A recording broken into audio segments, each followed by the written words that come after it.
Also, I've just learned how to slow down footage, so I'm going to play the trailer footage at 75% because it might stop Universal from putting a false copyright claim on this video.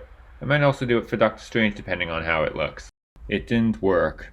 No more slow down video unless I've had a lot of trouble with the studio before.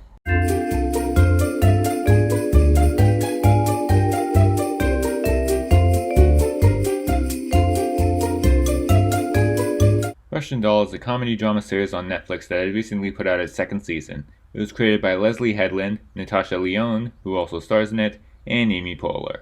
The first season was about Lyonne in a Groundhog Day style time loop. Now she discovers a way to go back to the past through the bodies of her ancestors, and she tries to change the past to make life better for her. But will it work? First, I gotta give this show credit for not trying to explain why any of the time stuff is happening to her. It's probably tempting to put together some dumb or convoluted explanation, but here's just happening, and that's all anyone needs to know.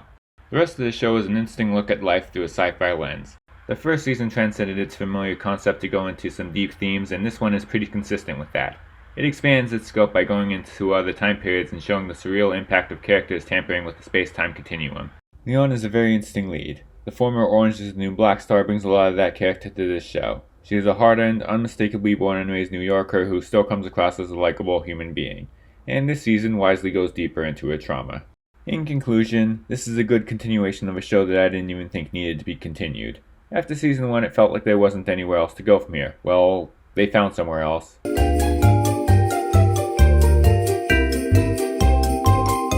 now, before the next show starts, let's enjoy an intermission. You'll find our snack bar chock full of good things to eat and drink. Tasty, tempting hot dogs, thirst-quenching soft drinks, fresh, crunchy popcorn, a complete assortment of delicious candy, and a full line of cigarettes. You've plenty of time, so visit the snack bar now. A tasty treat will double your enjoyment of the show.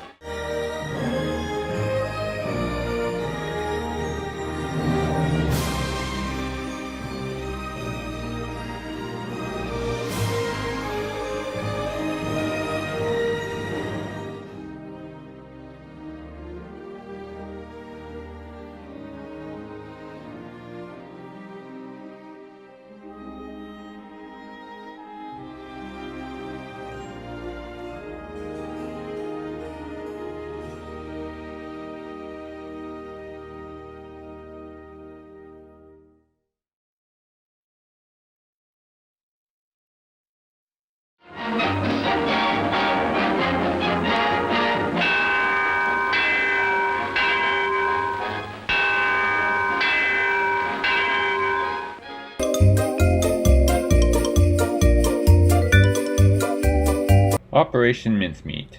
Thought that I should probably do something that actually came out the week before. Decided this was probably the biggest that was streaming on Netflix. It's a British-American film from director John Madden, not the one you're thinking of, the Academy Award-winning director of Shakespeare in Love.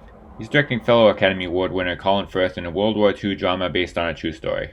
You'd think that this kind of thing would imply that they're looking for some kind of Oscar buzz, but Netflix doesn't really appear to be interested in promoting that in the trailer, but it still feels like an Oscar bait movie, and not really the kind that wins anything. The story is actually pretty interesting. It's about a top-secret British military plan to trick the Nazis. The Allies were planning to invade Sicily, but they thought the Nazis would be expecting that, so they just got a dead body, made him look like a British soldier, and let him wash up onto Nazi shores with fake documents saying that the Allies will invade Greece instead. Also, future James Bond creator Ian Fleming is involved in this operation, so they keep winking at the audience maybe just a little too much about how, ooh, he's thinking of writing a spy novel, or, ooh, he refers to his superior as M.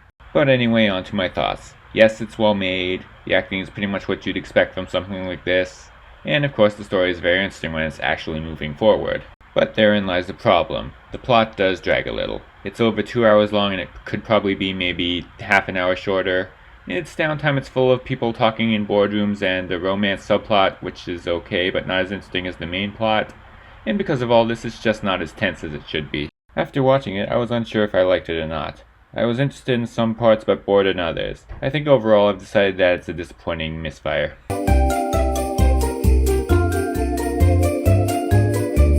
I can't think of a creative way to say this. Support my Patreon, link in the description.